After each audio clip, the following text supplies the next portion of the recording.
ദൈവനാമം വാഴ്ത്തപ്പെടട്ടെ. ഇന്ന് ഏപ്രിൽ മാസം 11 വെള്ളിയാഴ്ച, നോമ്പിൽ 33 ദിനം. എന്നെ കേൾക്കുന്ന നിങ്ങൾക്ക് ഏവർക്കും ക്രിസ്തുയേശുവിന്റെ നാമത്തിൽ സ്നേഹവന്ദനം. അല്പസമയ ചിന്തയ്ക്കും ധ്യാനത്തിനുമായി തിരഞ്ഞെടുത്തിരിക്കുന്ന ചിന്താവിഷയം ഗെത്സമനേസ് അഗണി, ഗെത്സമനയിലെ വ്യഥ എന്നതാണ്. അതിനാധാരമായി വിശുദ്ധ മത്തായി എഴുതിയ സുവിശേഷം 26 അധ്യായം അതിന് 39 വാക്യം. And going A little father he fell on his face and prayed, saying, My Father, if it be possible, let this cup pass from me. Nevertheless, not as I will, but as your will. പിന്നെ അവൻ അല്പം മുൻപോട്ട് ചെന്ന് കവിന്നു വീണു. പിതാവേ, കഴിയുമെങ്കിൽ ഈ പാനപാത്രം എങ്കിൽ നിന്ന് നീങ്ങിപ്പോകണമേ. എങ്കിലും ഞാൻ ഇച്ഛിക്കും പോലെയല്ല, നീ ഇച്ഛിക്കും പോലെ ആകട്ടെ എന്ന് പ്രാർത്ഥിച്ചു.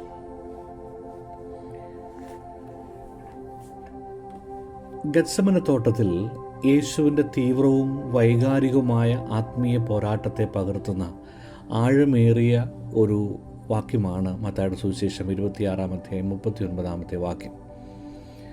യേശു കർത്താവിൻ്റെ മനുഷ്യത്വത്തെയും ദൈവഹിതത്തോടുള്ള അവൻ്റെ സമർപ്പണത്തെയും അവൻ്റെ ത്യാഗത്തിൻ്റെ ആഴത്തെയും വളരെ മനോഹരമായി വിവരിക്കുന്ന ഒരു ഭാഗമാണ്. 26 അധ്യായം അതിൻ്റെ 39 വാക്യം നമ്മൾ കുറച്ചുകൂടെ ആഴമായി പരിശോധിക്കുമ്പോൾ തൻ്റെ കഷ്ടപ്പാടുകൾ ഒഴിവാക്കാനുള്ള ആഴമായ മാനുഷിക ആഗ്രഹം യേശു കർത്താവ് ഇവിടെ പ്രകടിപ്പിക്കുന്നുണ്ട്. താൻ നേരിടാൻ പോകുന്ന യാതനയുടെ ആ തീവ്രമായ തലങ്ങളെ ഒരു പാനപാത്രം എന്ന നിലയിലാണ് യേശു കർത്താവ് അതിനെ അടയാളപ്പെടുത്തുന്നത്. താൻ നേരിടാൻ പോകുന്ന അതികഠിനമായ ദുഃഖം, മരണം എന്നിവയെ പ്രതീകപ്പെടുത്തുന്ന ഈ പാനപാത്രം തങ്ങൾ നീങ്ങിപ്പോകാനായിട്ട് അവൻ ആഗ്രഹിക്കുക. ആദിമ കാലഘട്ടത്തിലൊക്കെ ഈ ശിക്ഷിക്കപ്പെട്ട വ്യക്തികളെ ഒരു പാത്രം വിഷം കുടിപ്പാൻ നിർബന്ധരാക്കുന്ന ഒരു ശിക്ഷാരീതി ഉണ്ടായിരുന്നു. ഇത് പുരാതന ആചാരങ്ങളോടൊക്കെ യോജിക്കുന്ന ഒരു ഭാവനയായിട്ടാണ് അതിനെ മനസ്സിലാക്കേണ്ടത്. അങ്ങനെ നോക്കുമ്പോൾ സ്വയം മരണത്തെ പുൽകുവാൻ ഒരുങ്ങുന്ന യേശു കർത്താവിനെ നമ്മളിവിടെ കാണുകയാണ്. അതുകൊണ്ട് തന്നെ കഷ്ടപ്പാടിൻ്റെ ഒരു പ്രതിരൂപമായിട്ടാണ് നമ്മൾ ഈ പാനപാത്രത്തെ കാണേണ്ടത്. തന്നിൽ ദൈവിക സ്വഭാവം ഉണ്ടായിരുന്നിട്ടും യേശു കർത്താവ് മനുഷ്യൻ്റെ ദുർബലതയും ഭയവുമാണ് കൂടുതൽ പ്രകടിപ്പിക്കുന്നത്. അതിൻ്റെ അർത്ഥം മനുഷ്യൻ്റെ വേദനയും ദുരിതവും അവൻ പൂർണ്ണമായും മനസ്സിലാക്കുന്നുവെന്നാണ് അതുകൊണ്ട് അർത്ഥമാക്കുക. മറ്റൊരു വലിയ പ്രത്യേകത ദൈവഹിതത്തോടുള്ള കീഴ്പ്പെടലാണ്. യേശു കർത്താവിൻ്റെ പ്രാർത്ഥന ആശ്വാസത്തിനായി അപേക്ഷിക്കുന്നതിൽ നിന്നും ദൈവഹിതം സ്വീകരിക്കുന്നതിലേക്ക് കൺവേർട്ട് ചെയ്യപ്പെടുകയാണ്. അവൻ പറയുകയാണ്, എങ്കിലും ഞാൻ ഇച്ഛിക്കും പോലെയല്ല, നീ ഇച്ഛിക്കും പോലെ ആകട്ടെ എന്ന് പ്രാർത്ഥിച്ചു.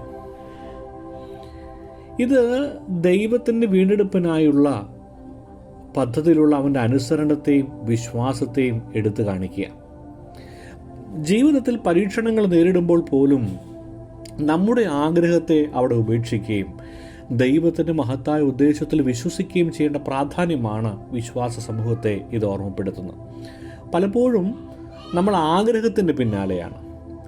ആഗ്രഹങ്ങളിൽ മാത്രം മതിമറന്ന് ആഗ്രഹ പൂർത്തീകരണത്തിനായിട്ട് നിരന്തരം പരിശ്രമിച്ച് വൃഥ അധ്വാനിക്കുന്ന ഒരു രീതിയാണ് കാണുന്നത്.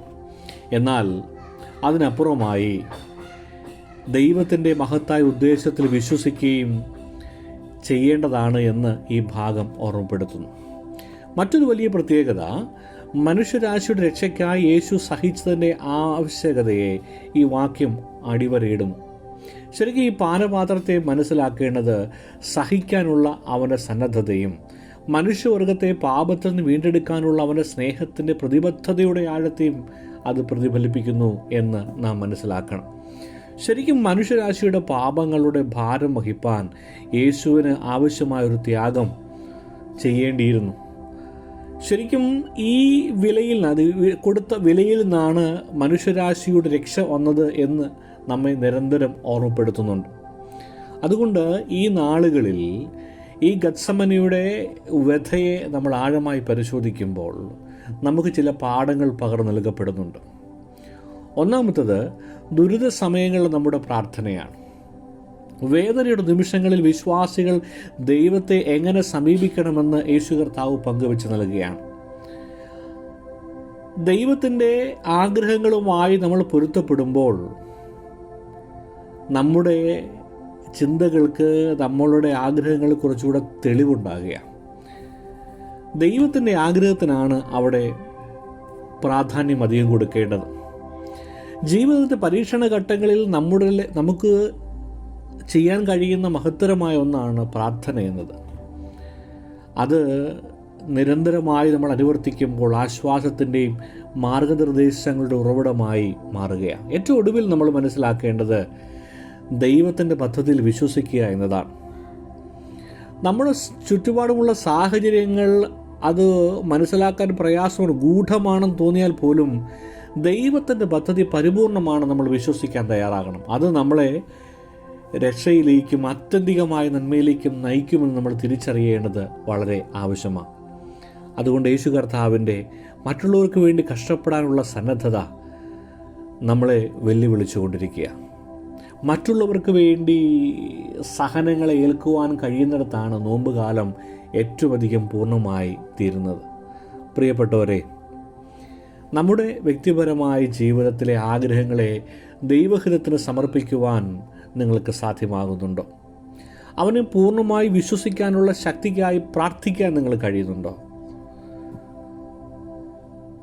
നിശ്ചയമായും ഇത് നമുക്കൊരു വലിയ മാതൃകയായി മാറും. അതുകൊണ്ട് ഈ നാളുകളിൽ ശക്തിയോടെ പ്രാർത്ഥിക്കുവാൻ, നമ്മുടെ ആഗ്രഹങ്ങൾക്കപ്പുറം ദൈവഹിതത്തിന് പ്രാധാന്യം കൊടുക്കുന്നവരായി മാറുവാൻ നമുക്ക് സാധ്യമായാൽ ജീവിതം ഏറെ സന്തോഷകരമായി മാറും. സഹനത്തിലും സഹിഷ്ണുതയോടെ നിൽക്കുവാനും നൊമ്പരങ്ങളിൽ വളരെ ബലത്തോടെ നിൽക്കുവാനും അത് നമ്മളെ സഹായിക്കും. അതിനായി ദൈവത്തിൻ്റെ പരിശുദ്ധാത്മാവിനാൽ നമ്മെ ഓരോരുത്തരെയും ശക്തീകരിക്കുകയും അനുഗ്രഹിക്കുകയും ചെയ്യുമാറാകട്ടെ. ആമേൻ. കണ്ണുകളെ അടയ്ക്കാം, പ്രാർത്ഥിക്കാം. പരിശുദ്ധനായ ദൈവമേ, ഗത്സമനയുടെ വ്യഥയെ ഞങ്ങൾ മനസ്സിലാക്കുന്നു. അതികഠിനമായ വ്യഥയുടെ മധ്യത്തിലും സങ്കടങ്ങളുടെ മധ്യത്തിലും തൻ്റെ ആഗ്രഹങ്ങൾക്കപ്പുറം ദൈവഹിതത്തിന് പ്രാധാന്യം നൽകുന്ന അവിടുത്തെ വലിയ മനോഭാവത്തെ ഞങ്ങൾ മനസ്സിലാക്കുന്നു. ദൈവമായ കർത്താവെ, അങ്ങയുടെ ഹിതമനുസരിച്ച് ജീവിപ്പാനുള്ള വലിയ ബലം ഞങ്ങൾക്ക് എല്ലാവർക്കും പകർന്നു നൽകുമാറാകണമേ എന്ന് ഞങ്ങൾ പ്രാർത്ഥിക്കുക. ദൈവമായ കർത്താവെ, ഞങ്ങളുടെ ചുറ്റുപാടുകളോട്, ഞങ്ങളായിരിക്കുന്ന തലങ്ങളിലൊക്കെയും മറ്റുള്ളവർക്ക് വേണ്ടി കഷ്ടപ്പെടുവാനൊക്കെയും ഞങ്ങളെ അവിടെ നിന്ന് ഒരുക്കുമാറാകണമേ. സാഹചര്യങ്ങൾ ഏത് പ്രതികൂലമായിരുന്നാലും ഇതെല്ലാം ദൈവത്തിൻ്റെ പദ്ധതിയാണെന്ന് വിശ്വസിക്കുവാനും ഞങ്ങളെല്ലാവരെയും അവിടെ സഹായിക്കുമാറാകണമേ. ദൈവസന്നിധിയിൽ പ്രാർത്ഥിച്ച് ഞങ്ങളുടെ ആവശ്യങ്ങളെ സ്തോത്രത്തോടെ സമർപ്പിച്ച് വലിയ ആശ്വാസങ്ങളിൽ പ്രവേശിപ്പാൻ അവിടെ നിങ്ങളെ സഹായിക്കണം. തുടർന്ന് ബലപ്പെടുത്തണം, അനുഗ്രഹിക്കണം, വഴി നടത്തണം. സകലവും യേശു ക്രിസ്തുവിൻ ധന്യമുള്ള നാമത്തിൽ തന്നെ. ആമേൻ. എല്ലാവർക്കും ഒരു ശുഭദിനം നേരുന്നു.